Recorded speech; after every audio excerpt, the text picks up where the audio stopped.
Halo semua sobat ikan, kembali lagi bersama saya Michael di myfred.vlog.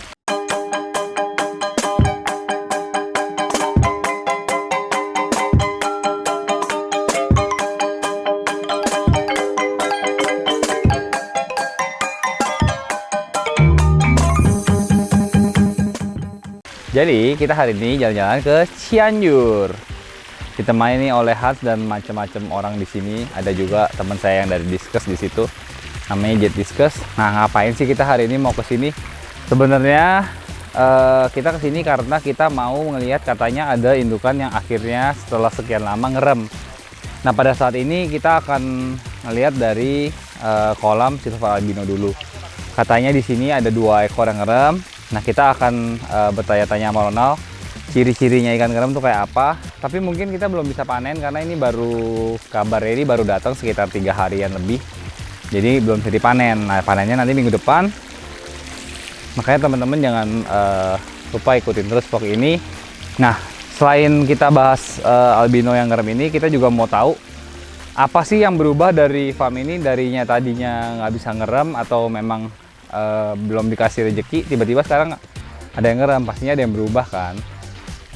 Kalau secara pintas ya, kalau secara kasat mata sih ada yang berubah dari segi layoutnya. Apakah di tempat yang lebih bagus arwana ini ya lebih seneng gitu, lebih beradaptasi karena ini lebih rapi kan.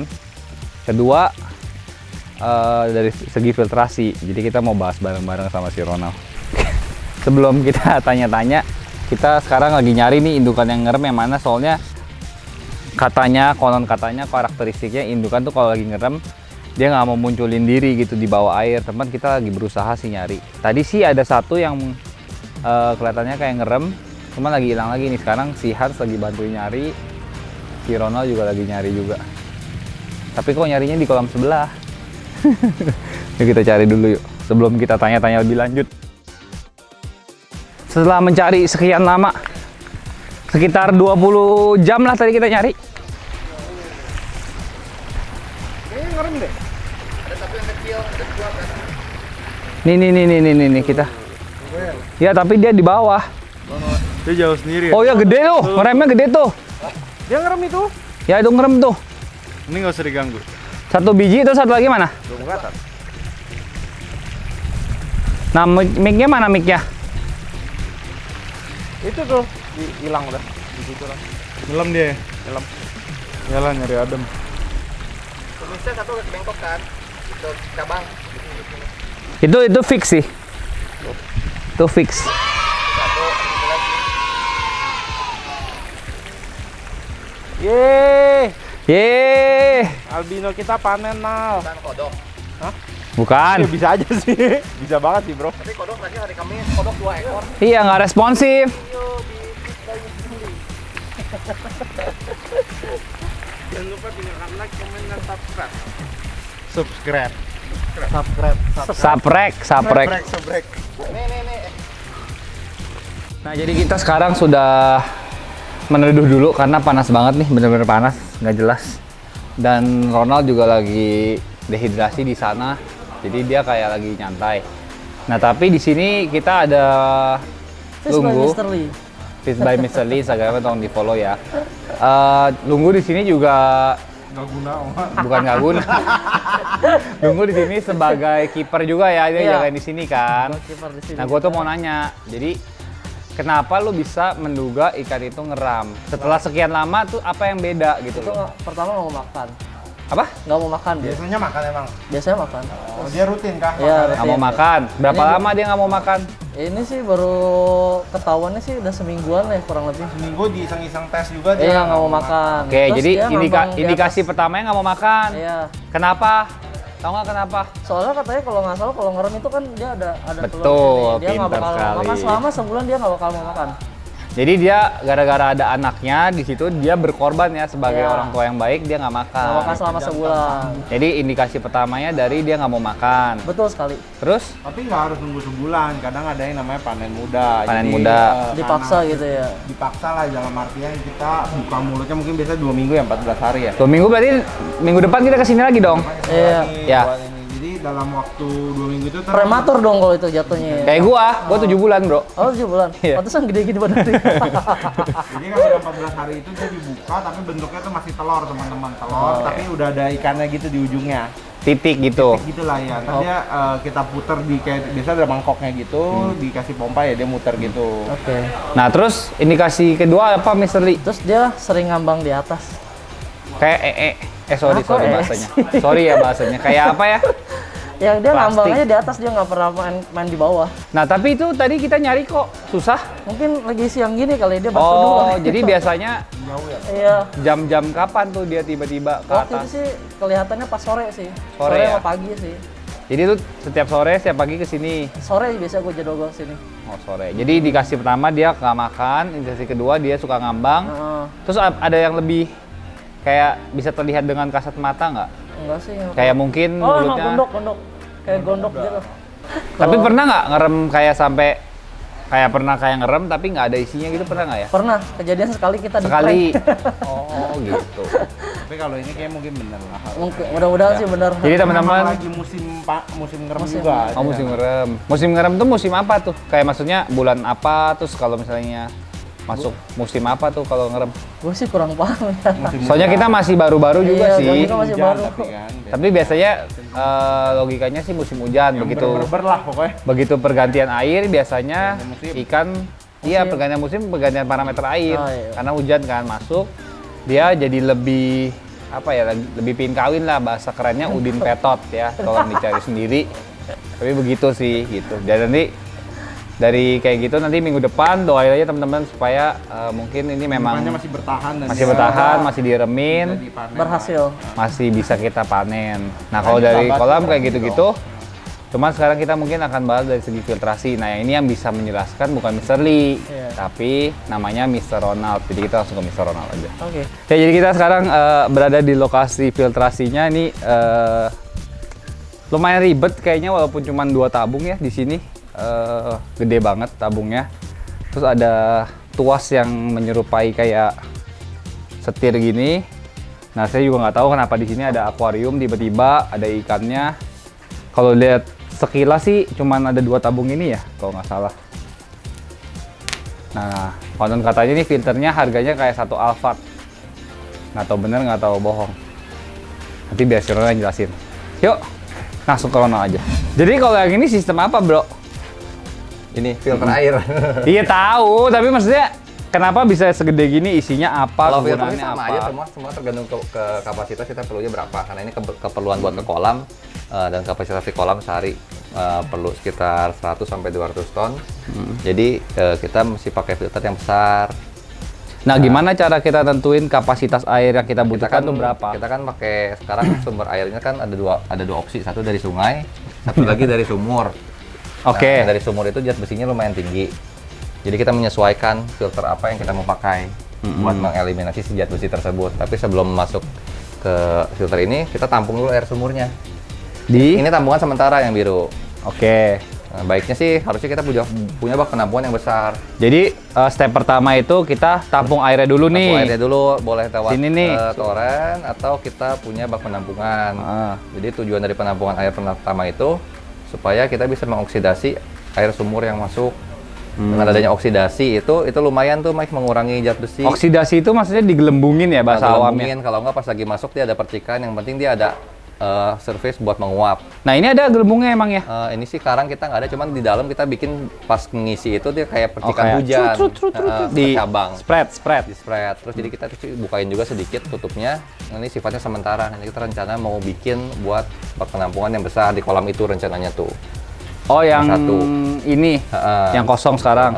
Oke. Jadi sementara kita di sini, nah dari sini kita masuk ke Jadi pokoknya pertama satu ditampung dan dioksidasi untuk Ya. menghilangkan kadar zat besi. kadar zat besi. Nah, dari sini pipanya masuk ke Pompa yang besar di pompa. belakang. Pompanya gede banget ya, guys. Ke pompa untuk mendorong menuju filter. Oke. Nah, dari pompa itu masuk ke filter. Ini nomor 1 itu kita sekarang isinya pakai bahan media namanya ferolit. Ferolit. Ya, ferolit itu media aktif yang gunanya buat mengeliminasi zat besi fero.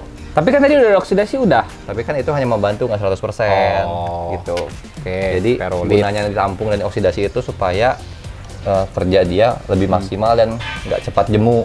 Oke. Jadi ferrolit, Sini pipanya masuk sini nih. ya masuk ferrolit terus dia sambung ke tabung kedua. Ini isinya karbon. Bentar. Ini kan nyambung ke kedua, tapi kok pipanya cabangnya ada yang ke kiri, ada yang ke kanan, ada yang ke atas, ada yang ke bawah. Jadi masuk air kan dari sini. Jadi ini kalau lihat dari arahnya nih, Oke. ada arah nih. Sini. Oh, ini arahnya. Arah. Ini ada arahnya kan. Heeh. Tapi kalau kondisi normal, ini masuk ke Dia sini. masuk dari sini. Masuk sini, terus dia masuk ke atas. Tek, ke atas nih. Balik lagi ke sini. Ke atas. Oh, ini yang dari sumur nih. Hah? Ini yang dari sumur nih. Ini dari tampungan nih. Ya, Ke sini. ke atas, Ke atas. ke bawah, Oh, ke atas, difilter ke bawah, baru naik ke lagi, sini. terus lanjut ke sini. Oke. Terus masuk lagi sama. Nah, kalau yang ini apa? Ini buat backwash, kan pas posisi dia kata putar ke backwash, yang harusnya Kebuang ke sini. harusnya dia lanjut dibelokkan ke atas, terus jadi kebuang. Oh. Tapi dengan backwash, posisi air yang masuk ke sini, dia nggak lewat atas, dibalikan dia ke bawah. Dari bawah dia nyembur ke atas, di atas airnya ke backwash kebuang. Jadi kayak diaduk lah medianya untuk dicuci. Oh, backwash itu adalah proses pencucian Pembersihan, media. ya. Nah, kapan kita harus backwash?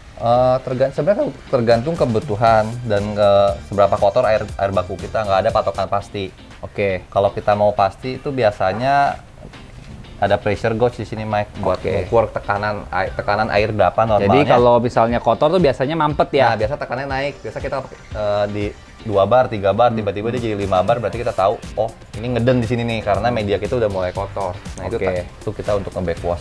Oke. Kalau dengan kapasitas yang ada ini sekarang, kita sih seminggu 2 kali, yang ini seminggu 1 kali. Oke, udah ditulis semua ya di sini ya. Karena ini kayak- kan pertama nih, otomatis yang pertama bakal lebih cepat kotor. ya, ini no play, semua udah ada SOP-nya. Oke, habis itu ke ferrolit ke Hah? Yang ini ke karbon. karbon. Karbon tuh kan restoran Jakarta itu kan. Yang Iya kan bener kan? Yang meat itu. Ya udah, ayo karbon. Ini karbon. Kalau karbon itu buat menetralisir air. Jadi semua segala racun, selain zat besi apa-apa, kalau ada bahaya di secara kimiawi semua diserap oleh karbon. Tapi setahu gue, karbon itu ada bahayanya juga sendiri kalau pakai filter karbon. Makanya kalau nggak ngerti jangan pakai filter karbon. Maksudnya ada nggak sih kayak rambu-rambunya atau memang kayak udah pakai aja? Karbon itu kan kayak arang gitu ya. Nah, jadi kalau Kalau karbon aktif. itu dia nggak boleh kena garam. Oh. Kalau garam dia ngeluarin semua yang udah dia serap. Jadi biasa kalau kita cuci dia punya karbon, kita pakai garam Hmm. buat meregenerasi dia punya kegunaannya. Nah itu kalau yang hati-hati kalau kita pakai di dalam akuarium closed system. Oh. Karena kan kita kadang-kadang ikan sakit kita kasih garam, nah dia semua racun yang udah diserap itu nanti keluar. Oke. Kalau secara di filter gini kan kita nggak pakai garam nih, jadi harusnya aman kalau untuk refiltration. Jadi ini nggak di backwash dengan tanpa menggunakan garam, apakah bagus, juga. efektif? Efektif juga. Oh. Efektif juga. Oke. Oh, ini musuhnya di akuarium karena kalau ikan sakit tiba-tiba pas kita karantina, ya kita lupa ada filter karbon, kita kasih garam, Ya. malah makin mampus Dan kalau ikannya. kita obatin di karantina juga, itu nggak jadi efektif karena semua obat diserap sama dia. Oke. Oke. Kayak lu kalau lagi diare apa kan makan minum Makan norit. Sama isinya karbonat. Isinya arang, norit, iya, benar-benar. Itu buat menetralisir semua zat-zat yang ada di Oke. badan lu kan. Nah, dari sini Dari sini kita masuk ke akuarium. Kita masuk ke tank atas buat Oh, ditampung. tank penampungan. Penampungan air bersih nomor 1 itu. Nomor 1. Nah, penampungan air bersih nomor 1 itu kita pakai untuk ke kolam. Nah, ini buat apa ini? Ini sebenarnya akuarium tester. Oh, tapi ini nggak nyambung ke pipa apa-apa ya? Nah, jadi ini kita belokin ke sini sebelum dia naik ke atas. Tujuan akuarium ini kita mau melihat dia punya Bening kualitas nggak, air, apa nggak? perbedaan sebelum dan sesudahnya bagaimana gitu. Oke. Dari sini kita bisa ukur kadar zat besinya turun berapa Nah, banyak. berarti bisa disimpulkan kalau di RDC ini filtrasinya cuma 2 karena yang mau dibuang itu cuma kadar besinya Iya, doang. dan ini kan untuk kebutuhan kolam yang ini. Hmm. Tapi ini juga merangkap untuk kebutuhan untuk ke gudang nanti ke akuarium pembesaran. Oh. Nah, untuk akuarium pembesaran itu nanti ada proses lanjut yang airnya lebih kita bisa sterilkan. Tapi bisa kita kesana nanya-nanya. Bisa, ya. Oh, baik juga Soalnya ya. kalau ke kolam kita pakai sistem yang itu, Oke. itu terlalu besar. Dengan Jadi- kapasitas yang 100 ton per hari ini, Nah. kalau mau pakai filter yang filter tahap selanjutnya itu apa? Biayanya besar banget, Mike. Jadi Kayak berapa? wah nggak tahu. 2M? Nggak sampai 1M? sih. 1M mungkin ya? Lebih ya, lebih ratusan sampai 1M kali. Jadi ini bisa disimpulkan dengan menggunakan filter ini berhubungan nggak nih sama event tiba-tiba Ya, ada bisa ikan jadi, ngeram gitu iya. loh. Iya. Kan kita kan udah nunggu berapa lama nih. Kebetulan sih kemarin pas udah kita ganti ini dan ternyata beberapa minggu kemudian ya ini ada ngeram, nggak tahu ya, mungkin ada faktor cuaca juga atau apa, tapi pas aja timingnya mungkin ada faktor dari sini. Jadi di sini kita rubah apa yang kita bisa rubah dengan budget yang kita punya gitu. Oke. Jadi pokoknya kita ulik-ulik sebisa kita. Nah, yang kan kalau di itu kan tujuannya yang penting dia nyaman, sehat, bisa beranak, bisa bertelur. Kalau yang di grooming kan beda lagi tujuannya. Pokoknya dia di situ membuat rumah ikan atau fasilitas yang memang benar-benar nyaman banget buat Wah, iya. ikannya. Apakah bisa dibilang overspec? Enggak sih, karena Nggak juga. kita coba dari yang kita coba ini dulu yang seminimal mungkin. Bisa nggak buat kolam? Kalau bisa ya kita stop di sini, kita nggak usah sampai kita mau yang bagus banget gitu. Karena kalau ini pun udah berhasil ya, wah kita mesti invest lebih. Soalnya kayaknya Nah, correct me if I'm wrong, kayaknya baru pertama kali gue ngeliat kolam ada filtrasi kayak gini. Soalnya Iya. biasa Soalnya- dia ngambil dari sumur langsung, or dari kali dilangsungin kayak lu pertama. ya kalau gitu kan kita tergantung sama alam ya. Kalau emang ternyata air kita cocok ya puji Tuhan kita bisa. Kalau enggak kan kita masih rubah something yang masih masuk, istilahnya kita bisa masuk budget kita nggak gitu. Ngerubah air sebenarnya bisa, mau diapain juga, cuman pertanyaannya itu sebanding nggak dengan hasil dari Iya. lalu Nah ini sebanding panen. nggak nih? So far Kurang sih kan lebih. belum panen juga, jadi nggak tahu. Nanti mungkin tahun depan baru bisa. Nanti jawab. kita lanjutkan di episode selanjutnya. Ya udah yuk kita tanya lagi. Oke, karena keterbatasan durasi, kita akhirnya harus menyudahi vlog kita di sini. Sekalian buat teman-teman penasaran sebenarnya filtrasi air di situ ada apa lagi sih? Jadi hari ini kita udah membahas kayak kenapa sebenarnya ikan itu bisa ngerem, apakah ada pokoknya ada nggak hubungannya kolam itu sama filtrasi ini, jadi sehingga ikan itu bisa ngeram. Tadi udah dijelasin juga. Udah gitu ciri-ciri ikan ngeram itu seperti apa buat teman-teman yang nanti kedepannya kepingin ngebreeding, bisa juga tadi udah ditonton. Dan memang kalau kita mau pelihara silver albino ini sangat memungkinkan untuk breeding. Bahkan katanya, konon katanya si silver albino ini bisa di-breeding di bak-bak penampungan atau bahkan tempat asal gede dikit gitu loh. Ya kelemahannya dari silver albino ini adalah kalau menurut saya sexingnya kita nggak bisa sure atau yakin 100%, karena kalau di super red kita bisa ngeliat dari segi anatominya kan. Karena dari ini kita nggak bisa, kita menebak-menebak. Jadi kalau jumlahnya kecil itu agak lebih susah untuk mendapatkan community yang ada pairingnya gitu. Tapi ya teman-teman bisa coba dengan vlog ini, semoga membantu. Jangan lupa like, comment, dan subscribe karena subscribe itu gratis. Dan kita masih ada giveaway 1 minggu lagi, dan kita juga udah mau 25.000 subscriber. Abis itu ada giveaway yang lumayan gede-gedean, jadi jangan miss guys. Sampai jumpa di episode berikutnya.